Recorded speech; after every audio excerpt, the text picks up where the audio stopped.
그 두 명의 여성을 등장시키는 게 굉장히 이 영화에서 중요한 문제인 것 같은데, 그 이전에 이렇게 시나리오 때도 제가 질문을 드렸었는데 이미 캐스팅이 된 상태 내지는 또 구상을 이미 이 배우들로 구상을 했더라고요. 그래서 많은 분들이 궁금하실 거예요. 이 두 분의 배우들의 캐스팅 과정, 그다음에 특히 이윤지 배우 같은 경우에 굉장히 이미지가 엄청난 변신을 하잖아요. 예, 그런 과정에 대해서 말씀해 주세요. 일단은 김선영 배우는 제가 정말 연기적으로 좀 존경을 하는 배우였고, 한국에 이렇게 약간 디테일하게 연기를 잘 하시는 분이 많지 않은데 그렇게 하시는 분들 중에 한 명이었기 때문에 뭔가 이렇게, 그리고 저는 좀 김선영 배우의 좀 사적인 면들도 좀 알고 있었거든요. 그러니까 김선영 배우가 약간 그냥 배우지만 이렇게 드러나지 않는 공간에 좀 이런 사회적인 공헌이나 활동 같은 것들도 엄청 많이 하신다는 걸 알고 있었어요.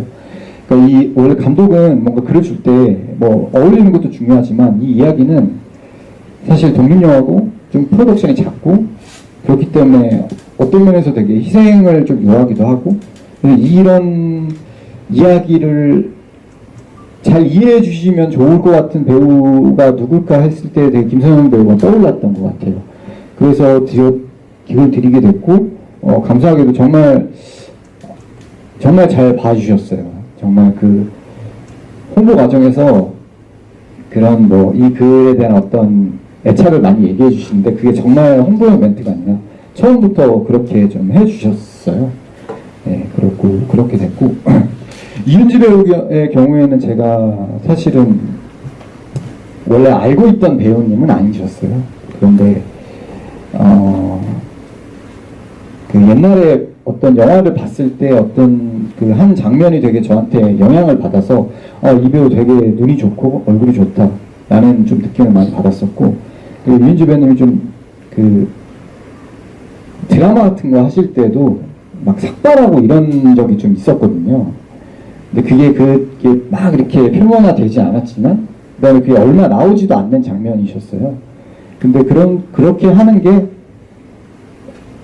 이 작품을 위해서 이렇게 삭발을 감행할 수 있는 이 임무를 완성시키기 위해서 삭발까지 해주실 수 있는 그런 배우라면 정말 누구나 좀 그를 맡기고 싶은 마음이 있었죠. 근데 잘 모르시기 때문에 좀 미팅을 통해서 좀 조심스럽게 어떤 분인지를 좀 많이 알아보려고 했는데, 정말 이게 제가 운이 좋게도 이 수인이라는 캐릭터를 정말 잘 이해해 줄 수 있는 깊은 마음을 지니고 계셨구나 라는 좀 생각이 들어서 그렇게 캐스팅을 하게 되었습니다.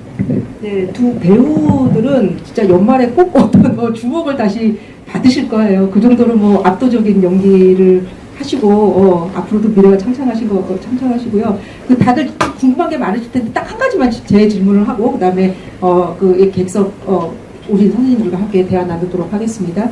이 작품은 굉장히 그 치밀하고 촘촘하고 시나리오가 정교하고 또 디테일이 아주 살아있다고 생각하는데요. 제가 이제 인터뷰에서도 봤지만은 각각 인물들의 어떤 전사 내지는 히스토리들을 다, 그러니까 영화에 드러나지 않아도 그것들을 다 그 구상을 하고 그거를 배우하고 함께 나눴다고 하더라고요. 예를 들어서 그 입주자 대표 그분 같은 경우에는 전직 교사였다가 해고를 당하고 그다음에 재혼을 하고 이런 어떤 히스토리를 짜고, 그다음에 그 이윤지 배우가 나오는 수인 이 배우 같은 경우에는 제가 보기에는 굉장히 예쁜 배우인데 굉장히 옷이 좀 허름하잖아요. 그게 남편의 옷이죠. 죽은 남편의 옷을 입고 있죠. 이런 디테일들이 굉장히 살아있거든요. 어떻게 이 디테일들을 짜셨는지 궁금합니다. 근데 이런 질문이 사실 좀 많죠. 한 게 전 당연히 해야 되는 거라고 생각을 하거든요. 그러니까 다른 감독님들이 그렇게 안 한다는 게 아니라 이 인물을 연기하는 것이, 그러니까 제가 이 세계를 만든 사람이잖아요. 그 세계 안에서 이 인물들이 자유롭게 자신의 감정을 표현하기 위해서 감독은 자기가 해야 되는 본분을 좀 최선을 다해야 된다고 생각을 하거든요.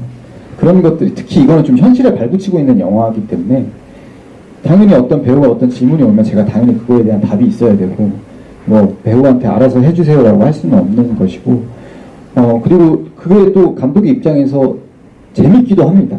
이 사람이 어떻게 살았을까라는 어떤 디테일 같은 것들을 만들어서 배우와 어떤 소통하는 작업이 저도 불안감을 좀 없앨 수 있는 과정인 거죠. 프리프로덕션에서. 왜냐면 그 배우들이 어떤 연기를 해왔는지는 알지만 이 영화에서 이 텍스트를 어떻게 연기를 할지는 사실은 좀 그 미지수에 있잖아요. 이게 약간 다 확인할 수 없는 것이기 때문에 그런 것이기도 하고, 그리고 제가 좀 조심스러웠던 지점은 이 영화를 하면서 저에게도 뭔가 시도였던 것은 정말 진심으로 좀 악인이 없었으면 좋겠다는 생각이 좀 들었어요. 왜냐면 이 영화가 좀 핵심적으로 제가 약간 영화를 찍으면서 가지고 있었던 태도도 이 사람이 누군가는 선인이고 누군가는 악인이고 이렇게 약간 이분법적으로 나누는 것을 많이 좀 지향하려고 했거든요. 그래서 그렇게 하려면 이 영화에 나오는 모든 인물들이 그냥 자신의 삶을 사는 게 중요하다고 생각을 했었어요. 그래서 그 삶은, 누군가의 삶은 뭐 제가 약간 신이 아닌 이상 이 사람을 천국에 보낼지 지옥에 보낼지 저거 할 수 없는 거고, 누구나 다 약간 개인의 어떤 층위에서 되게 치열하게 살잖아요. 그 흔적들을 좀 만들어 가면서 제가 이 사람들을 좀 이해하는 과정이기도 하고, 그리고 이 사람이 악인이 아니라 그냥 우리의 어떤 세상을 살아가는 한 인물이라는 점, 그런 것들을 좀 만들어 나가야 된다고 생각을 했기 때문에 좀 그런 전사 같은 것들을 많이 했던 것 같습니다. 그럼 시나리오 외에 또 다른 외전을 갖고 계셨다는 거죠? 캐릭터 하나하나를 다. 네, 시나리오 바깥에 있는 지점들을 많이 좀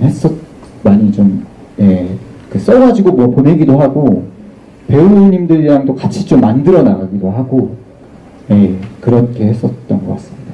네, 모두가 다 이해가 되는 사람들이었죠. 그래서 주인공이 좋은 사람은 아니지만 또 나쁜 사람도 아닌, 모두가 다 그 자기만의 이유를 가지고 있는 것들이 이제 정교하게 이렇게 이어지면서 서로 부딪히는 이런 갈등이었는데요.